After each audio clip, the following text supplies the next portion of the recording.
আপনার বিয়ে বৈধ, বাচ্চা অবৈধ, এটা কোনো যুক্তি হতে পারে? 90 একটা বড় রাজনৈতিক আন্দোলন হয়েছে, অসাধারণ। মুক্তিযুদ্ধ গণঅভ্যুত্থান তো নাকি? তাও না, এই যে ভাই, এটা আপনি খোঁচা দিলেন। আপনি যেটা বলেন এই যে আপনি 69 না বানান, প্লিজ না না না ভাই, প্লিজ আমার মতো বলতে দেন ভাই। আপনারটা আপনি বলেন ভাই, আপনারটা আপনি বলেন। বন্ধ করে দেন অনুষ্ঠান, বলুন আপনারটা প্লিজ আপনি বলেন। আর বন্ধ করতে বললে বন্ধ করতে বলেন। এখন আসি আপনি বলছেন কেন আমি শহীদ মিনারে যাই নাই, আমি আবু সাইদের ভাই অথবা পিতাকে দিয়ে আমি কেন শপথ নেই, কে মানা করেছিল আপনাদের? আমি হাদির পক্ষ থেকে দুঃখিত বলছি, আমি জানি না হাদি বলবে কিনা। না, আমি তো কোনোভাবেই দুঃখিত না ভাই, আমাকে ভালোবেসে হয়তো বলেছেন। কারণ আমি যদি হাবিব ভাইকে দুঃখ দিতাম তাহলে দুঃখ দিয়ে হতাম। সব দল কাছাকাছি আছে, এটা বরং মিডিয়া উস্কে দিচ্ছে। আওয়ামী লীগ তো জাতি গঠনের জন্য জামাতের সাথে বসে নাই, চেহারা দেখায়, রাস্তায় নামে, এইখানে বসে জয় বলে, যাত্রাবাড়ি গিয়ে বাংলা বলে। বিএনপি আজকে বলেছে, যেটা মির্জা ফখরুল বলেছেন, যে রেফারি যে নিরপেক্ষ ভূমিকার কথা তারা দেখছেন না। আপনি অন্তর্বর্তীকালীন মানে সরকারকে নিয়ে আপনি জামাতের প্রশ্ন দেখেন, এনসিপির প্রশ্ন ধরেন, একটি রাজনৈতিক দল কি বলেছে যে এই সরকার তার নিরপেক্ষ যোগ্য ভূমিকা পালন করেছে? প্রত্যেকের কিন্তু প্রশ্ন আছে। আর নাগরিকদের যদি বলেন এই সরকার যদি গণভোট করার আগে তারা যে কোনো ধরনের একটা ভোট করতে পারে, তাদের গ্রহণযোগ্যতার মাত্রা কতটুকু আপনি তাহলেই পেয়ে যাবেন যে তাদের প্রতি মানুষের কতটা আস্থা আছে। আমি আবারও বলি, এই সনদ, সংবিধান, সংস্কার উদ্দেশ্য হচ্ছে মানুষ। সেই মানুষ যদি ভালো না থাকে সমস্ত কিছু ব্যর্থ হয়ে যাবে। সমস্ত কেন্দ্র হচ্ছে থাকে যেন মানুষ, মানুষের ভাবনা। এবং যে সংখ্যা বলছেন, আমি শুধু নির্বাচন নিয়ে না, অনেক দিন ধরে আমি বলছি, দেখেন আজকে মানুষ, বাংলাদেশের মানুষ কি শিক্ষিত কি কম শিক্ষিত মানুষ যে কোনো মূল্যে দেশ ছাড়তে চায়। অনেক বছর ধরে, গত 20 বছর ধরে আপনি একই চিত্র দেবেন কেন মানুষ দেশ ছাড়তে চায়। কর্মসংস্থানের পাশাপাশি সে দেশে ভবিষ্যৎ দেখে না, সে দেশে সংখ্যা থাকে, কখনো সেটা ক্রস ফায়ার, কখনো গুম, কখনো মব। এই যে মানুষের মধ্যে সংখ্যা দেখেন আপনি, জুলাই আগস্টের পর সারা পৃথিবী থেকে শুনেছিলাম আমরা তরুণরা দেশে আসবে, কিন্তু আপনি যদি খোঁজ নেন সবাই যে কোনো মূল্যে দেশ ছাড়তে চাইছে। এই যে সংকটটা, আমি শেষ করে আপনার শুধু নির্বাচন নিয়ে না, পুরো ভবিষ্যৎ, দেশ, অনেক কিছু নিয়ে মানুষের মধ্যে কিন্তু শঙ্কা রয়েছে। যে শঙ্কাগুলো দূর করার যে দায়িত্ব দেশের রাজনৈতিক দল বা সরকার, তার কখনো সেটা করতে পারেনি। জি, শরীফুল হাসান, অসংখ্য ধন্যবাদ। শরীফ ওসমান হাদি, আসতে চাই, নির্বাচন নিয়ে যারা শঙ্কা প্রকাশ করছেন, এটি কি আসলে চলমান রাজনীতিতে আমাদের বাংলাদেশে যা চলে দোষারোপ, এই হিসাবেই দেখছেন না পিছনে আসলে একটা নির্বাচন বানচালের খেলা চলছে? ধন্যবাদ। মানে দেখুন, মানে এই সময়টা বা এইবারের নির্বাচন সব নিয়ে এইটার সাথে অতীতের যে কোনো সময়ের সাথে রিলেট করাটারই একটা মুশকিল আছে। ধরেন অনেকে বলে না যে নির্বাচন যদি ফেব্রুয়ারিতে হয় তাহলে সেই আমেজ তো দেশে শুরু হয় না নির্বাচনের আগে। মানে এটা তো ওটার সাথে আপনি রিলেট করতেও পারবেন না। এর আগের সরকারগুলো 5 বছর যখন 4 বছরই শেষ হয়ে যায় তখনই তো নির্বাচনের ডামাডোল বাজে, যখন দেশে নির্বাচন ছিল গত 15 বছর বাদে। তো এখন আমি একদম মানে ইসের জায়গা থেকে ধরেই নিলাম এই সরকার 100% চেষ্টাই করছে।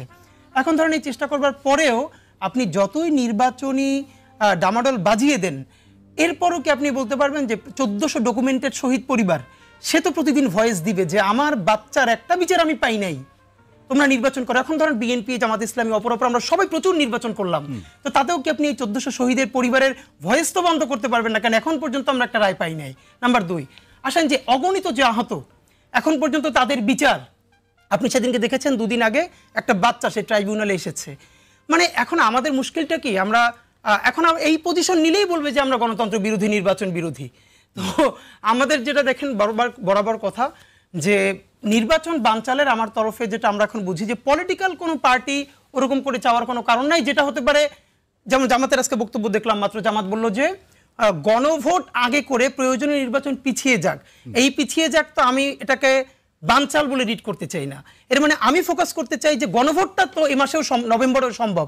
এমনকি আমি দেখেছি শিশির মোহাম্মদ মনির একই প্রোগ্রামে, এনসিপির প্রোগ্রামে আমিও ছিলাম, সেখানে তিনি বলেছেন যে এখন যেটা হয়েছে এতে নভেম্বরের 30 তারিখের মধ্যেই গণভোট দেওয়া সম্ভব। এই কারণে এর আগে দেশে যতগুলো গণভোট হয়েছে কোনোটা 22 দিন আগে, 26 দিন আগে, 21 দিন আগে এরকম ঘোষণা করা হয়েছে। কিন্তু রাজনৈতিক দলগুলো তো গণভোটের প্রশ্নে কখন হবে এই প্রশ্নতে এখনো ঐক্য আসতে পারেনি। এখন দেখেন, প্রথম হলো গণভোট কখন হবে এটা তো অনৈক্য রয়েই গেছে। এরপর আজকে বিএনপির সালাউদ্দিন ফাইবার বলেছেন যে ঐক্য কমিশন মূলত অনৈক্য তৈরি করে দিয়েছে। এখন মুশকিলটা হলো প্রত্যেকটা রাজনৈতিক দলই বলছে যে আমরা জনগণের কথাটা বলছি। এখন আপনি যে যার লেন্সকে জনগণকে দেখছে। বিএনপির সুবিধাটা হলো যেহেতু সে বড় পার্টি এবং তার হাতে ওই অর্থে মানুষ বেশি, সুতরাং সেই শরিকানাটা বেশি দাবি করছে। কিন্তু আমরা যদি ঠিক উল্টা কথাটা রাজনৈতিক দলগুলোকে বলি যে ঐক্যমত্য কমিশন তাদের ক্যাপাসিটিতে যে প্রাণান্তকর প্রচেষ্টাটা করলো, আপনারা পলিটিক্যাল পার্টিতে ঐক্য পৌঁছাতে পারলেন না, আপনারা এতগুলো ডিসেন্টিং নোট দিলেন। এবং দেখেন, আপনি কি বলতে পারবেন যে তাহলে এই দায়টা কার? মূলত এই দায়টা কার? এই দায়টা কার? আমি আবারও বলবো বাংলাদেশের প্রত্যেকটা পলিটিক্যাল পার্টির।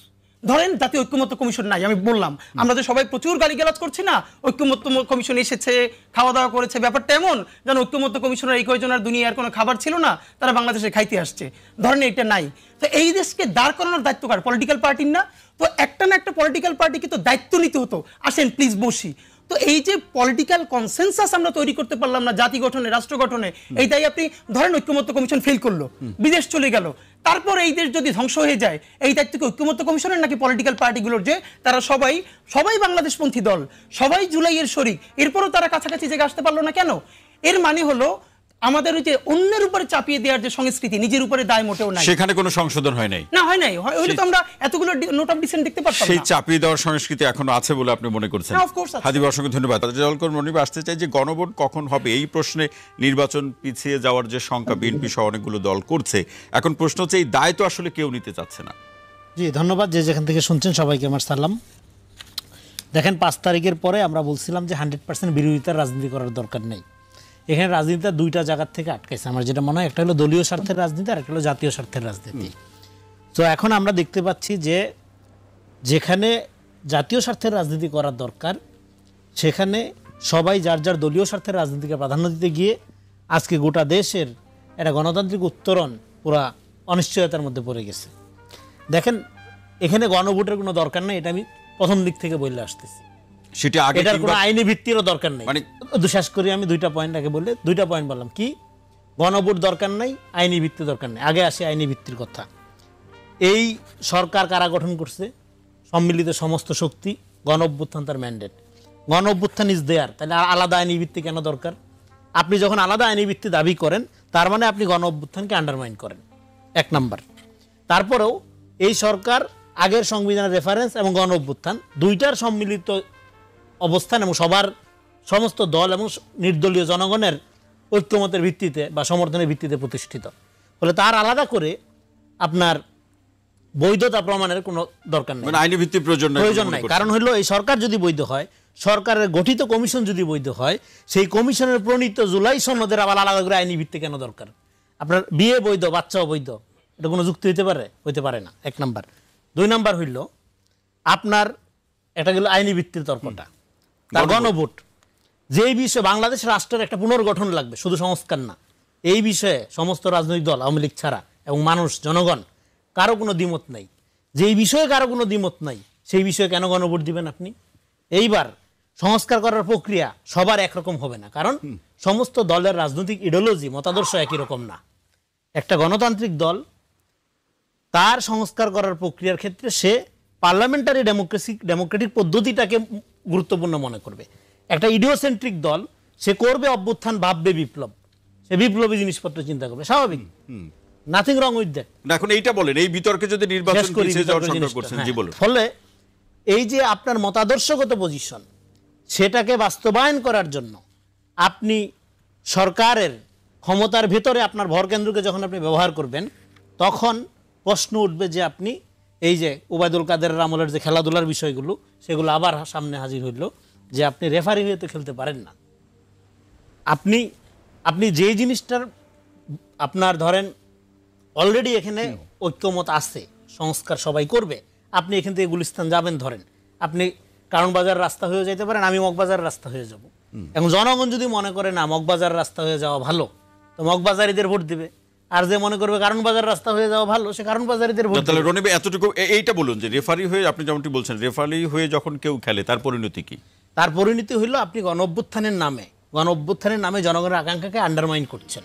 সেটা কিভাবে? আওয়ামী লীগ যেটা, এই রাজনীতি আমরা দেখছি বহু পুরানা টেকটিস, মুক্তিযুদ্ধের চেতনার নামে আওয়ামী লীগ মুক্তিযুদ্ধ বিরোধী সমস্ত কাজকর্ম করছে, এবং গণভোট, রেফারেন্ডাম, এগুলো আইয়ুব খানের মডেল, পার্লামেন্টারি ডেমোক্রেসি। দেখেন এই রাষ্ট্রের সংস্কার লাগবে, একটা গণ অভ্যুত্থান হয়েছে, সংস্কার না আমি বলি পুনর্গঠন লাগবে।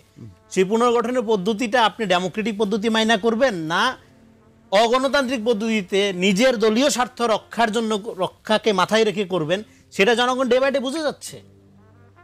এই জন্যই তো প্রশ্নটা আসতেছে যে আপনি দলীয় স্বার্থের রাজনীতি করতেছেন না জাতীয় স্বার্থের রাজনীতি করতেছেন। ধরেন এখন নির্বাচন না হইলে সুবিধা কার? কারা নির্বাচন চায় না? এখন সব দলই বলবে আমরা নির্বাচন চাই, কারণ নির্বাচন না চাই আবার ক্ষমতা চাওয়া রাজনীতি আপনি করতে পারবেন না, এটা কন্ট্রাডিক্টরি। এখন নির্বাচন যদি আপনি চান না, বা আপনি যদি এমন কাজকর্ম করেন যেটা নির্বাচনকে বাধাগ্রস্ত করবে, আপনার পজিশন আর হাসিনার পজিশন এক হবে, আপনার পজিশন আর ইন্ডিয়ার পজিশন এক হবে, আপনার পজিশন আর সাদাবাজার পজিশন এক হবে, কারণ অলরেডি যে সাদার জায়গাটা দখল করছে, এই নির্বাচন হয়ে ক্ষমতার একটা পরিবর্তন হইলে ওর হাত থেকে সাদার জিনিসটা ছুটে যাবে। ফলে এই জিনিসগুলো দায় আপনি নিতে পারবেন কিনা, আপনি এফোর্ড করতে পারবেন কিনা, এইটা মাথায় রেখে রাজনীতি করেন। রনি ভাই, এই আরো প্রসঙ্গ থাকলো, শরীফ ওসমান হাদী আপনার কাছে আসতে চাই, যে যেটি আমাদের রনি ভাই বলছিলেন যে গণভোট আদৌ প্রয়োজন আছে কিনা। না, রনি ভাই এটা আরো যে জায়গা থেকে বলেছেন, এটা তো অফকোর্স খুবই গুরুত্বপূর্ণ প্রশ্ন, কিন্তু তাহলে আর একটু পিছনে যেতে হবে আমাদের। ভাই এটার সাথে এটাও বলেছেন যে আমরা তাহলে যে সংবিধান মানে সংস্কার সভা বা এইটা যদি আমরা করে সরাসরি করে ফেলতে পারতাম, তাহলে এইটা করতে হলে যেটা আমাদের করা লাগতো সেটা হলো আমাদের ওই শপথটা আর বঙ্গভবনে গিয়ে চুপ্পু সাহেবের অধীনে করা দরকার ছিল না, এবং ক্যান্টনমেন্টে গিয়েও পলিটিক্যাল পার্টির হাজিরা দেওয়া দরকার ছিল না। ক্যান্টনমেন্টের প্রয়োজন হলো চেয়ার টেবিল নিয়ে শহীদ মিনারে আসতো, জনতার সামনে থাকতো, পলিটিক্যাল পার্টি তাদের স্টেক হোল্ডার হিসেবে কথা বলতো, এবং প্রফেসর ইউনূস তার ক্যাবিনেট নিয়ে শহীদ মিনারে জনতার সামনে যদি শপথ গ্রহণ করতেন, তাহলে এইটাই সব থেকে বড় গণভোট। জনতার সামনে জনতার গণ অভ্যুত্থানের সরকার শপথ নিয়েছে, আপনি তো সেটা আমরা তো করি নাই। আমরা তো সব পলিটিক্যাল পার্টি দেশের সংকট কাটানোর জন্যই তাকে ক্যান্টনমেন্টে যেতে হয়েছে আলোচনার জন্য। তারপরে শহীদ মিনারে আপনি শপথ না নিয়ে আপনাকে তো বঙ্গভবনে নিতে হয়েছে, এবং ট্র্যাডিশনাল সংবিধানের মধ্যেই আপনাকে থাকতে হয়েছে। যেহেতু থাকতে হচ্ছে, তাহলে ধরেন আমাদের একটা যেটা ব্যাপার আমরা বলি না, সেটা হলো এই যে পলিটিক্যাল পার্টিস গুলো আছে, অবশ্যই তারা জনস্বার্থেই রাজনীতি করেন, তাদের কথা বলেন। এখন ধরেন এই যে সরকারটা আছে, এখন পর্যন্ত কোনো রাজনৈতিক দল কিন্তু এই সরকারকে ডিজোন করে নাই, দ্যাট মিনস অন্ত করেছে। তাহলে এই সরকারের নিজেরও কিছু দায়বদ্ধতা আছে কিনা বলেন তো? মানে 18 কোটি মানুষের সমস্ত স্টেক হোল্ডার শুধুই কি পলিটিক্যাল পার্টি, নাকি এইখানে যারা ধরেন ডক্টর ইউনূস তো কোনো পলিটিক্যাল পার্টি থেকে মানে সবার সম্মতিতে তিনি গেছেন, কিন্তু তারও তো একটা জনগণের প্রতি দায়বদ্ধতা আছে। ধরেন এখন যদি আজকে 100 শহীদ পরিবার কালকে শাহবাগ এসে দাঁড়িয়ে বলে যে আপনি একটা বিচার না দিয়া 100 না, আমি বললাম 1400 শহীদ পরিবার, ধরেন প্রফেসর ইউনূস মনে করলেন নির্বাচনের আগে শহীদ পরিবারের সাথে একবার কথা বলা দরকার, শহীদ পরিবার সবাই আসলেন এবং তিনি বললেন যে একটা বিচার না দিয়ে আপনি আমাদেরকে ঠিক কোন জায়গায় রেখে আপনি ক্ষমতায় মানে আপনি চলে যাচ্ছেন, মানে এইটা কি শুধুই এই জন্য যে প্রফেসর ইউনূসের ক্ষমতা বিলম্বিত করতে হবে, নাকি তারও ঐতিহাসিক দায় রয়ে গেছে? সেক্ষেত্রে বিএনপি সহ বড় রাজনৈতিক দলগুলো তো বলছে যে এই ক্ষমতা আসবে বিচার চলবে। এখন দেখেন, একটা হলো এরকম বলা, এটা আমরা দুনিয়ার সব থেকে যে খারাপ মানুষ আমি তো ভালো কথাই বলি, আর একটা হলো করা। বাংলাদেশের মানুষ আসলে কারে ধরেন এরকম তো একটা আরেকটা দারুণ বোঝাপড়া রূপরেখা এরশাদ পরবর্তী আন্দোলন হয়েছিল না, বলেন তো আমাদের রাজনৈতিক দলগুলো যে সমঝোতা করেছিল, এবং আমরা এইবার জুলাই সনদটা কি করতে চেয়েছিলাম যে একটা জেন্টলম্যান এগ্রিমেন্ট, না সবাই ঐতিহাসিকভাবে একমত হয়েছে, যে যার মতো করবে, এরকম একমাত্র ওই যে তখনও তো এরশাদের পরে হয়েছিল, একমাত্র সংসদীয় গণতন্ত্রের প্রত্যাবর্তন ছাড়া আর কোনটা রাজনৈতিক দলগুলো করেছে? অথবা আমি আপনাকে আরো বলি, ইভেন যে বাংলাদেশের রাজনৈতিক দলগুলো নির্বাচনী ইশতেহার দেয়, আপনি যদি পরবর্তী নির্বাচনের সময় ইশতেহার ধরে ধরে দাগ দিতে শুরু করেন, বলে তো কয়টা রাজনৈতিক দল সেই ইশতেহারে কয়টা টিক দিতে পারবে? তো এগুলো তো বাংলাদেশের সংকট, যে আমরা এই আস্থাটা আমাদের মধ্যে তৈরি হয় নাই। হ্যাঁ, এই আস্থাটা একদিনে যাবেও না, কিন্তু দেখেন অতীতের যে কোনো সময়ের সাথে আপনি এই সময়টাকে রিলেট করতে পারবেন না। এর কারণ হলো আপনি আমি যখনও গণভোট আগে হবে না পরে হবে, নোট অফ ডিসেন্ট থাকবে না থাকবে, তখনও জুলাইয়ের আহত মানুষ মারা যাচ্ছে, তখনও। এখন আমাদের ডিসপিউটটা হলো দুই জায়গায়। আমরা যখন জুলাইয়ের মালিকানা দাবি করি তখন সকল পলিটিক্যাল পার্টি কিন্তু আমরা অফকোর্স বলি আমাদের 400 আমাদের 500 এটা বলি, আবার শহীদ পরিবার যদি যেই কথা বলে যে আমার আপনি ন্যূনতম বিচারটা আমার হাতে কিছু দিয়া তারপরে আপনি নির্বাচনে একটু বেশি ফোকাস করেন, তখন কিন্তু আমরা আবার তাদেরকে মানে নির্বাচন বিরোধী বলি। এই যে আমাদের একটা জায়গা, এই জায়গাটা আমরা কিভাবে সমাধানের জায়গায় পৌঁছাবো? তো আমার মনে হয় যে আমরা বরং যে আলোচনাটা করছি গণভোট আগে হবে না পরে হবে, তার থেকে মনে হয় আমাদের ফোকাস করা উচিত যে এই যে আজকে মানে যে আদেশ যেটা এই করা হলো যে পলিটিক্যাল পার্টিগুলো যেভাবে জুলাই সনদে স্বাক্ষর করেছিল সেখান থেকে সরকার কিছু কাটছাট করে নোট অফ ডিসেন্টকে তুলে দিয়ে তাদের মতো করেছে, আমরা বরং এই প্রশ্ন করতে পারি পলিটিক্যাল পার্টিগুলো বলেছে এই এখতিয়ার কি ঐক্যমত্য কমিশন বা গভর্নমেন্টের আছে কিনা? যদি গভর্নমেন্ট এখনো নিশ্চিত করে না ঐক্যমত্য কমিশন করেছে, তো আমাদের একটা কথা সেটা হলো এই যে পলিটিক্যাল পার্টিগুলোর সাথে জাতীয় ঐক্যমত্য কমিশন বলেছে, কমপক্ষে 10টা সংবাদ সম্মেলনে আমরা হাজারবার বলেছি, আমাদেরকে অনেক শহীদ পরিবার এসে বলেছে, একটা মানে সকল শহীদ পরিবারের সাথে ঐক্যমত্য কমিশন কি একবারও বসেছে? পলিটিক্যাল পার্টি অফকোর্স গুরুত্বপূর্ণ, কিন্তু এই স্টেক হোল্ডার কি শুধুই পলিটিক্যাল পার্টি? তো আপনি কি তাদের সাথে একবার বসেছেন? তারা কি চায় সে কথা শুনেছেন? শরীফ ওসমান হাদী, অসংখ্য ধন্যবাদ। শেখ নিয়ামুল করিম ভাই আসতে চাই, শুরুর দিকে আলোচনা আপনি বলেছেন, তারপরে একটু আরেকটু বিস্তারিত শুনতে চাই যে বিএনপি বলছে যে সরকার ঐক্যমত্য কমিশন এবং এই দুটি বিষয়ে যে একেবারে একটি দলের হয়ে কাজ করছে বা একটি দলের পক্ষে কাজ করছে এবং আকার ইঙ্গিতে আপনাদের কথাই বলছে, জামাত ইসলামের কথাই বলছে। এখন এই জায়গাতে নির্বাচন নিয়ে যে বড় ধরনের যে শঙ্কা, সম্মানিত প্রধান উপদেষ্টা বলছেন যে ছোটখাটো শক্তি নয় বড় শক্তি খেলছে, এই জায়গাতে যদি একটা ভয়ঙ্কর পরিস্থিতির দিকে যায়, যেটা শরীফুল হাসান ভাই বললেন, এর দায় জামাত নেবে কিনা?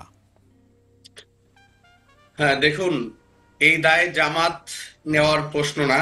এই ক্ষেত্রে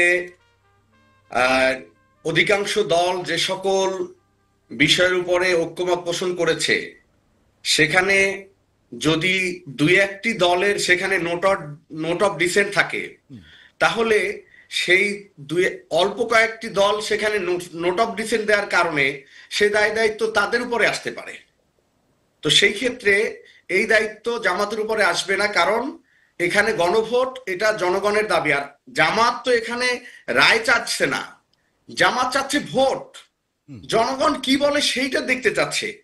তো সেই ক্ষেত্রে জনগণ কি বলে সেটা দেখতে অসুবিধা কি? যদি জনগণ রায় না দেয় তাহলে সেটা বিপক্ষে চলে যাবে, অসুবিধা কি?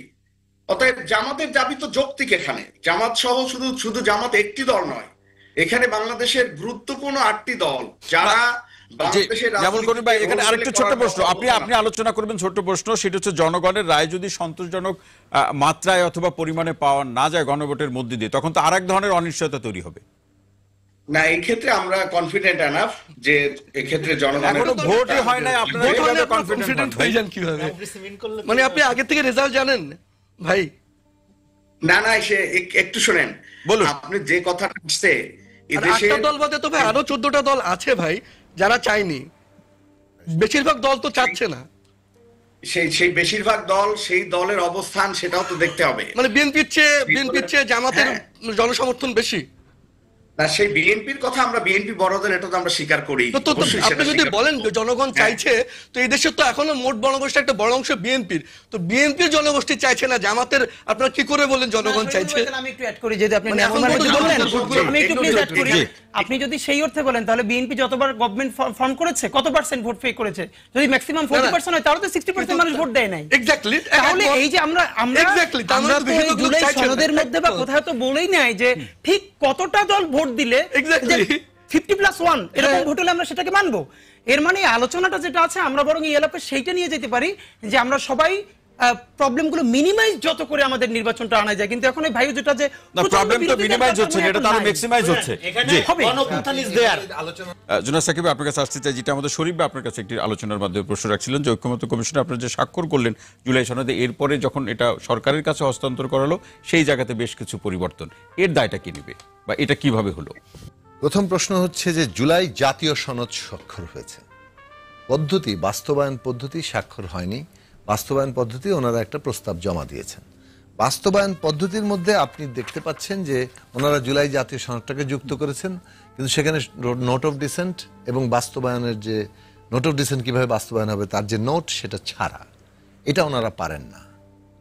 পরিষ্কারভাবেই জুলাই জাতীয় সনদের ভিত্তিতেই আপনাকে গণভোটে যেতে হবে, এবং যেটা ছাপা হয়েছে, যেটাতে আমরা স্বাক্ষর করেছি, এটা হতে পারে কমিশনের প্রস্তাব, কিন্তু কমিশনের প্রস্তাব যেহেতু ঐকমত্য নয়, কাজেই সেটার কোনো গ্রহণযোগ্যতা নাই। ওইটা ছিল ঐকমত্য। দুই হচ্ছে যে আমি একটু ওনার আলোচনা থেকে এসে একটু যাই, ক্যান্টনমেন্টে যাওয়া, ক্যান্টনমেন্টে তো কোনো সিদ্ধান্ত হয়নি। গণভবনে যাওয়া, গণভবনে তো কোনো সিদ্ধান্ত হয়নি।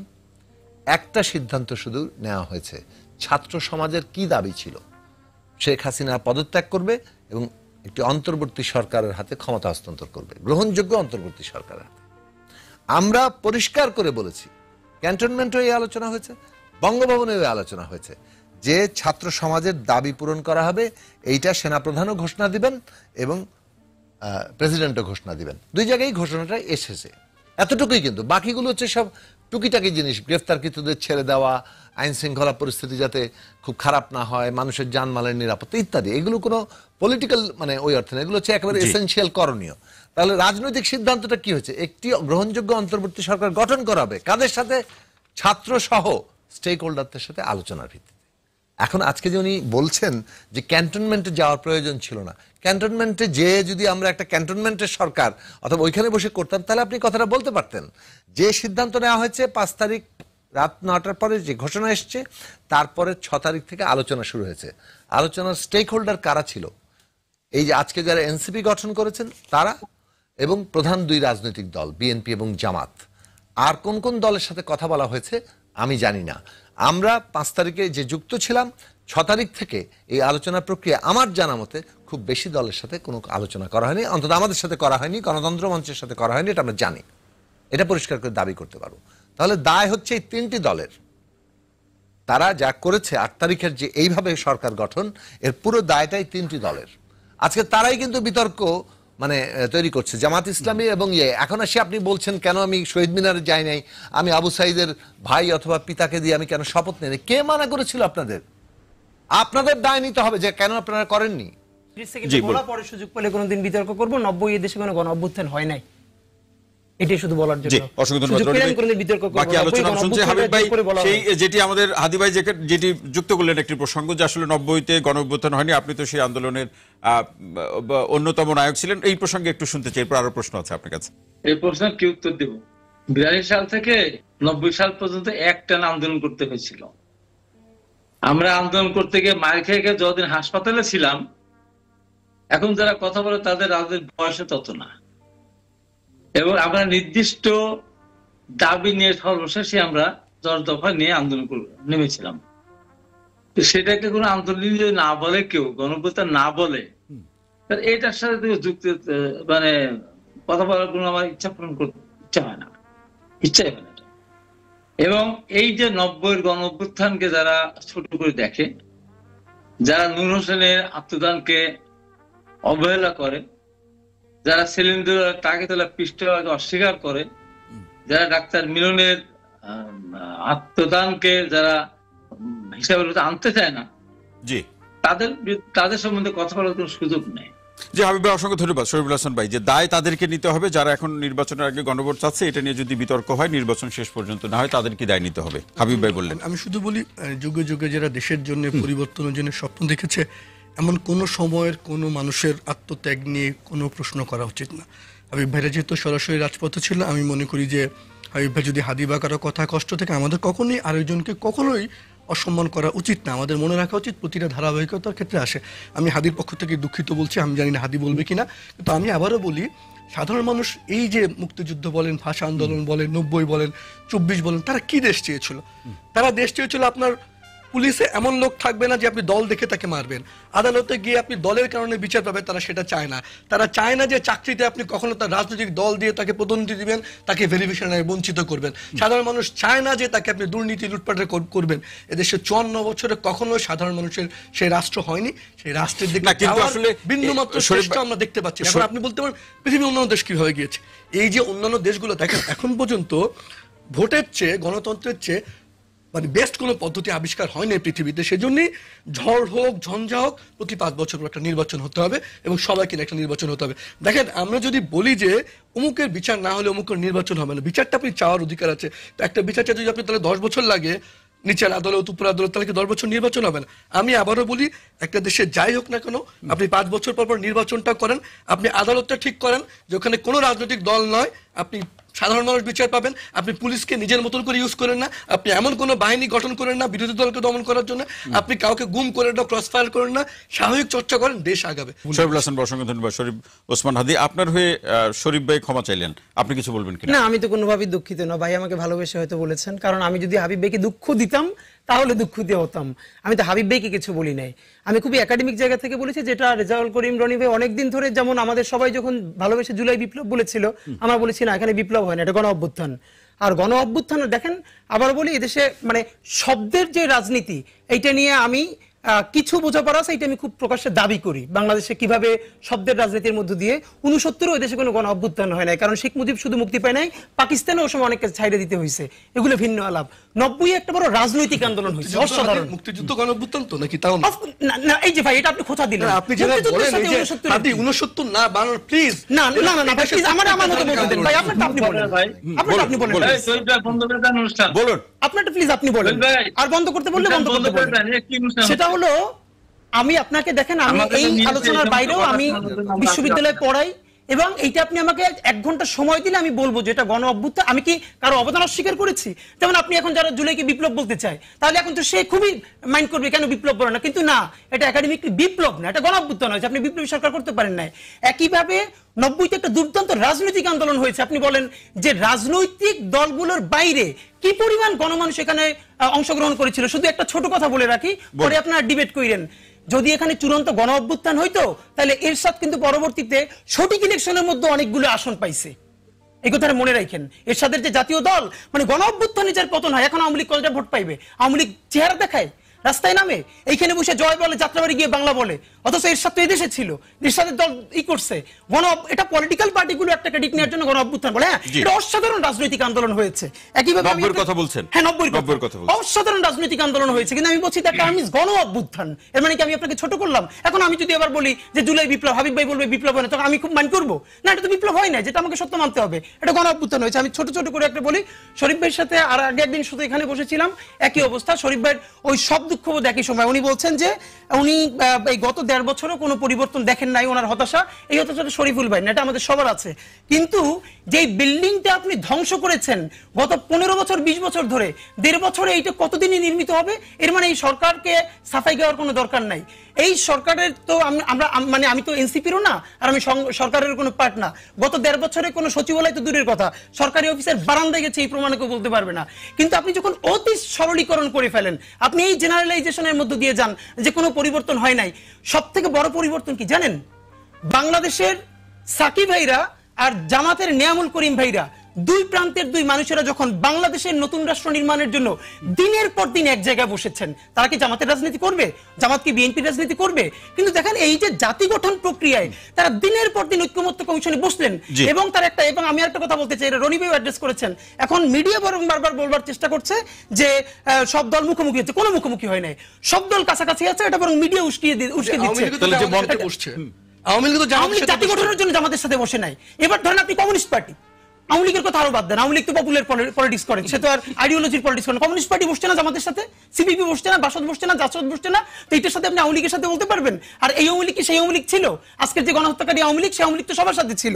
আমি ছোট করে আরেকটা বলতে চাই, ভাই যেটা বলছিলেন যে ট্রাম্পের কথা, দেখেন নির্বাচন লাগবে, কেমন নির্বাচন লাগবে? সেই কেমন নির্বাচন আমরা বাংলাদেশের মানুষ যদি ট্রাম্পের মতো করে ভোট দিতে হয়, এখানে যে আওয়ামী লীগ 1-11 করে ক্ষমতা আসছিল, তখনও তো মানুষ ভোট দিচ্ছিল, কিন্তু মানুষের ভোট বাক্সে পড়ে নাই, নৌকার কাছে ছিনতাই নেওয়া হয়েছে। সুতরাং আমাদের এইগুলো বুঝতে হবে। অসংখ্য ধন্যবাদ।